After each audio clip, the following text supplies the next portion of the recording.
اعوذ باللہ من الشیطان الرجیم بسم اللہ الرحمن الرحیم۔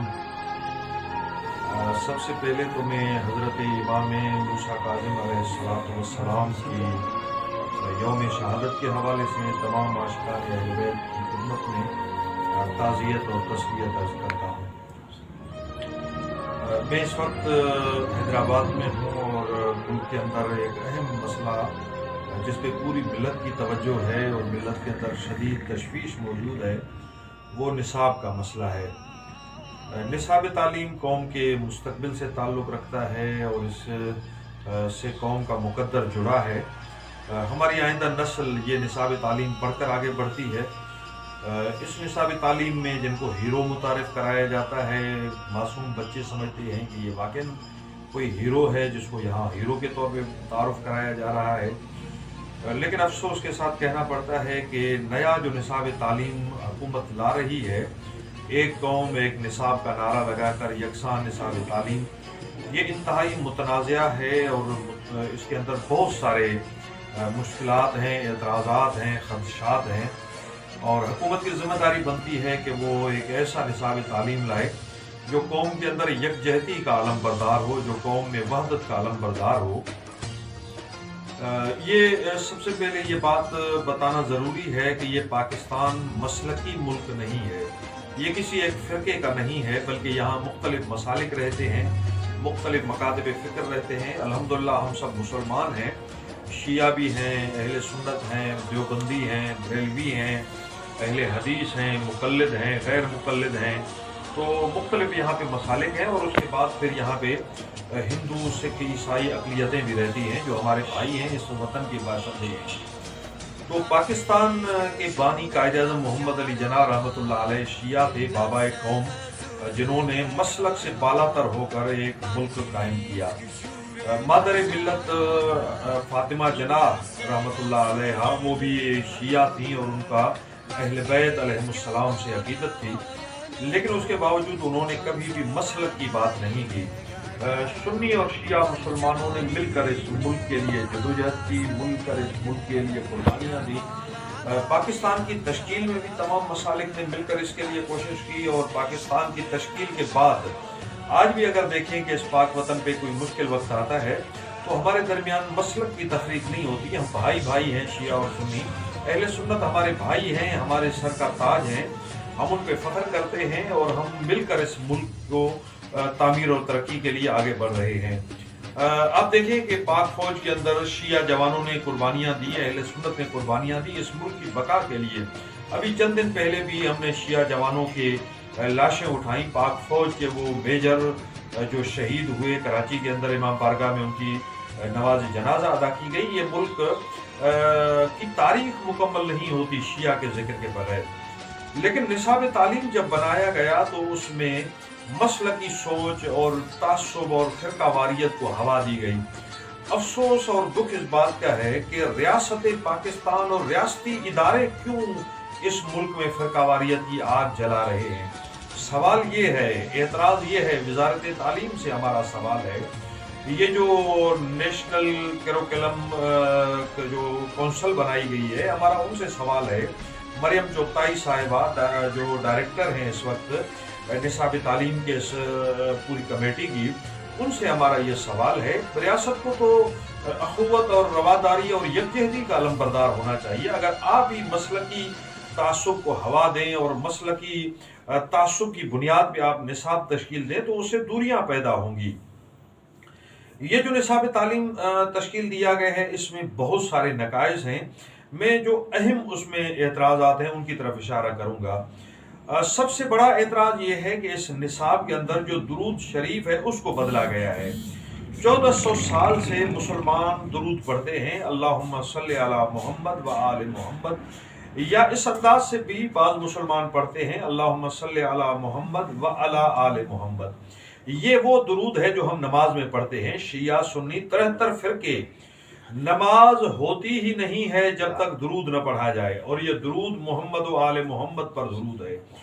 تو اس درود کو کیوں بدلا گیا ہم یہ پوچھنا چاہتے ہیں، قومی اسمبلی سے پوچھنا چاہتے ہیں، قومی اسمبلی کے ان متعصب ایم این اے سے پوچھنا چاہتے ہیں جنہوں نے اس قرارداد کو پیش کیا ہے، آپ نے بہت بڑی جسارت کی ہے۔ صدیوں سے جو متفقن علیہ درود ہے امت مسلمہ کے درمیان، آخر کوئی نئی وحی نازل ہوئی تھی، کوئی نئی شریعت آئی تھی، کوئی نیا حکم آپ کو دین کا ملا ہے کہ آپ درود کو بدلیں؟ ہمارے پاس 1975 کا نصاب تعلیم موجود ہے، ہمارے پاس جو کتابیں موجود ہیں 1975 کی اسلامیات کی، اس کے اندر واضح طور پر لکھا ہوا ہے جہاں بھی حضور صلی اللہ علیہ وآلہ وسلم کا اسم گرامی آیا ہے تو وہاں پہ جو درود لکھا ہے مختصر درود، اس کے یہی لفظ ہیں صلی اللہ علیہ وآلہ وسلم، یہ درود ہے۔ اب آپ اس درود کو کیوں بدلنا چاہتے ہیں؟ 2022 میں کوئی نئی شریعت آپ لے کر آئے ہیں؟ قومی اسمبلی کب سے ملا مفتی اور مولوی کا جو ہے وہ ٹائٹل اس نے اپنے سر لے لیا ہے؟ آپ قومی اسمبلی کو مدرسہ بنانا چاہتے ہیں؟ اس کے اندر وہی تفرقہ اور اختلافات جو کل تک مدارس کے اندر بحث ہوتے تھے۔ ہم تو مدارس میں اتحاد کی بات کرتے تھے، ہم تو کہتے تھے کہ پاکستان میں ایسا مثالی مدرسہ قائم کرے، ریاست کی ذمہ داری ہے جس میں بیک وقت شیعہ، سنی، دیوبندی، بریلوی، اہل حدیث، تمام مسالک اور مکاتب کے علماء بیٹھے ایک ہی مدرسے میں وہ تعلیم دیں۔ آخر کون سی قیامت آ جاتی ہے اگر ایک مدرسہ ہوتا جس میں شیعہ سنی طلبہ مل کر درس پڑھتے، دیوبندی بریلوی طلبہ ایک ہی مدرسے کے اندر تعلیم حاصل کرتے؟ ہمارے بھائی ہیں اہل سنت کے لوگ، اہل سنت کے دیوبندی بریلوی وہ آپس میں بھائی ہیں، ان کے درمیان کیوں نفرت ہونی چاہیے؟ ہم اس ملک کے باشندے ہیں، اسلام نے ہمیں اخوت کا درس دیا ہے، پاکستان کے قومیت نے ہمیں ایک لڑی میں پرویا ہے تو ہمیں اس کا احترام کرنا چاہیے۔ لیکن افسوس یہ ہے کہ ہماری قومی اسمبلی کو یہ جو نزاکتیں ہیں وہ سمجھ میں نہیں آتی۔ وزیر مذہبی امور جناب نور الحق قادری صاحب، انہوں نے بھی اس متنازعہ جو قرارداد ہے فوری طور پہ اس پہ نوٹیفیکیشن جاری کر دیا۔ آپ تو تمام مسالک کے لیے قابل احترام تھے، آپ تو وزارت مذہبی امور میں بیٹھے ہیں، آپ ایک مسلک کے تو نمائندے نہیں ہیں۔ اگر آپ ایک مسلک کے نمائندے ہیں پھر تو ہم مطالبہ کریں گے کہ ہمارے مسلک کا ایک اور وزیر ہونا چاہیے مذہبی امور کا۔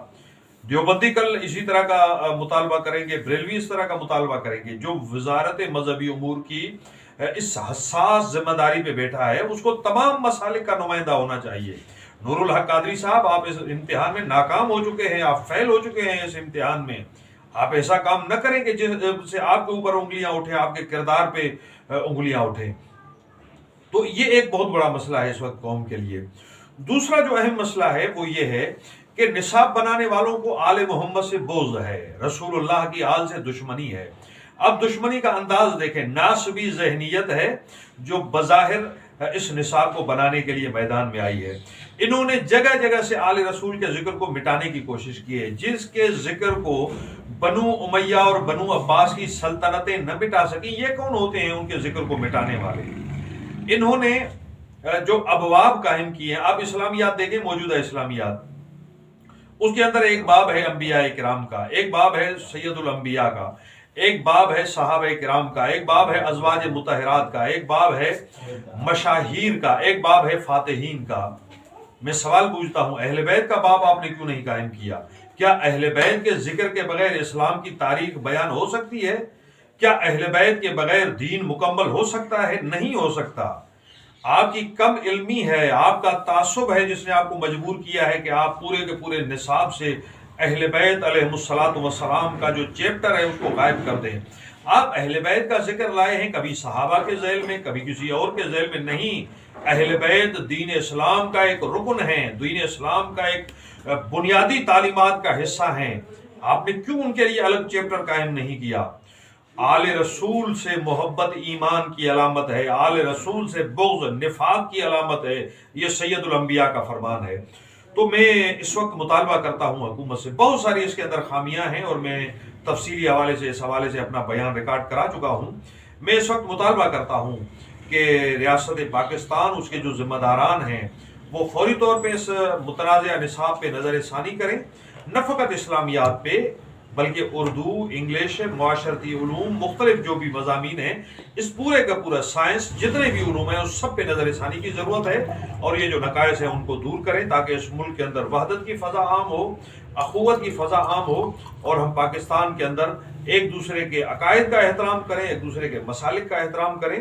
میں آخر میں یہ بتانا چاہوں گا کہ مجلس وحدت مسلمین نے